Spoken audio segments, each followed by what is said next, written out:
বাংলাদেশের স্বাস্থ্য খাতে আস্তে আস্তে চীন ঢুকে পড়ছে এবং তার নানা আলামত কিন্তু পাওয়া যাচ্ছে। বড় হাসপাতাল শুধু করতে চায় সেটাই না, আরও অন্যান্য খাতেও তারা বিনিয়োগ করছে এবং করার একটা প্রস্তুতি নিচ্ছে। এর মূল লক্ষ্য হলো বাংলাদেশের যে স্বাস্থ্য খাত তার একটা বড় অংশ নির্ভরশীল ভারতের উপর বা বিদেশের উপর।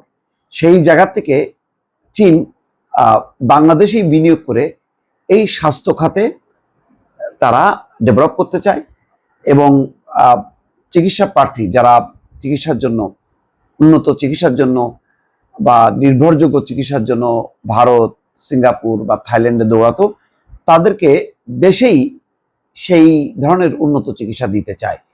এই কারণে তারা বড় ধরনের বিনিয়োগ নিয়ে আসছে। দর্শক, এর আগেও ছোট ছোট রিপোর্টের ভিত্তিতে আপনাদেরকে জানিয়েছি। আজকে প্রথম আলোতে বড় করে একটা রিপোর্ট ছাপা হয়েছে। মোটামুটি বোঝা যাচ্ছে যে ভালো রকম প্রস্তুতি নিয়ে চীন বাংলাদেশের স্বাস্থ্য খাতে ঢুকতে যাচ্ছে, বড় হাসপাতাল করতে চায় চীন।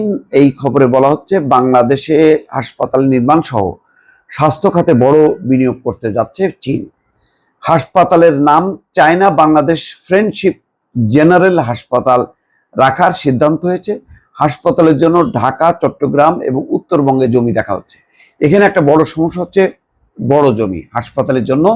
তারা তাদের যেই প্রকল্প সেটা বাস্তবায়নের জন্য বড় আকারে একসঙ্গে 10-15 একর জায়গা চায়, যেই জায়গায় তারা বড় আকারের হাসপাতাল নির্মাণ করবে। 19শে ফেব্রুয়ারি অর্থনৈতিক সম্পর্ক বিভাগে স্বাস্থ্য খাতে চীনা সহায়তা বিষয়ে অনুষ্ঠিত সভার কার্যবিবরণী এবং স্বাস্থ্য মন্ত্রণালয় সূত্রে এই তথ্য জানা গেছে।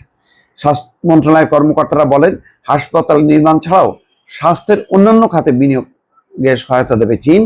এর মধ্যে রোবোটিক ফিজিওথেরাপি সেন্টারের জন্য প্রয়োজনীয় যন্ত্রপাতি ইতিমধ্যে দেশে এসছে। বিশেষ করে তারা এই মুহূর্তে গুরুত্ব দিচ্ছে জুলাই অভ্যুত্থানে যে আহত হয়েছে, পঙ্গু হয়েছে অসংখ্য মানুষ, তাদের একটা পুনর্বাসন করে তাদের চিকিৎসা করে চীন একটা ইমেজ তৈরি করতে চায়। এখানে বলা হচ্ছে বাংলাদেশের সঙ্গে চীনের কূটনৈতিক সম্পর্কে 50 বছর পূর্তি উপলক্ষে ওই দেশের সরকার এই দেশের মানুষকে 1000 শয্যার একটি হাসপাতাল উপহার হিসেবে দিচ্ছে। অর্থাৎ একটা মহতি উপলক্ষে তারা 1000 শয্যার হাসপাতাল উপহার দিয়ে বাংলাদেশের স্বাস্থ্য খাতে ঢুকতে চায়। তারা জানে বাংলাদেশের স্বাস্থ্য খাতের দুরবস্থা, ফলে এই খাতে যদি তারা বিনিয়োগ করে সেখান থেকে তারা উপকৃত হবে বা বাণিজ্য করতে পারবে। বাংলাদেশের স্বাস্থ্য খাতে চীনের বড় ধরনের সংশ্লিষ্টতা বরাবরই ছিল। বাংলাদেশের ওষুধ কোম্পানিগুলো নিয়মিতভাবে ওষুধের কাঁচামাল চীন থেকে আমদানি করে। ব্যবসায়ীরা মেডিকেল সরঞ্জাম, যন্ত্রপাতির একটি বড় অংশ আমদানি করে চীন থেকে। প্রতি বছর অনেক ছাত্রছাত্রী মেডিকেল শিক্ষার জন্য চীনে যান। বাংলাদেশে বেশি করোনার টিকা চীন থেকে কিনেছে। স্বাস্থ্য মন্ত্রণালয়ের শীর্ষ পর্যায়ে একটি সূত্র বলছে, বিশ্বের সেরা বিশেষজ্ঞদের সহায়তায় ওই হাসপাতাল গড়ে তোলা হবে, ওই 1000 শয্যার। ওই হাসপাতালকে কেন্দ্র করে উত্তরবঙ্গে চিকিৎসা হাব গড়ে তোলা হবে। এটা দরকার। এই মাসের মধ্যে অন্তত এই হাসপাতালের স্থান নির্বাচন চূড়ান্ত হতে পারে।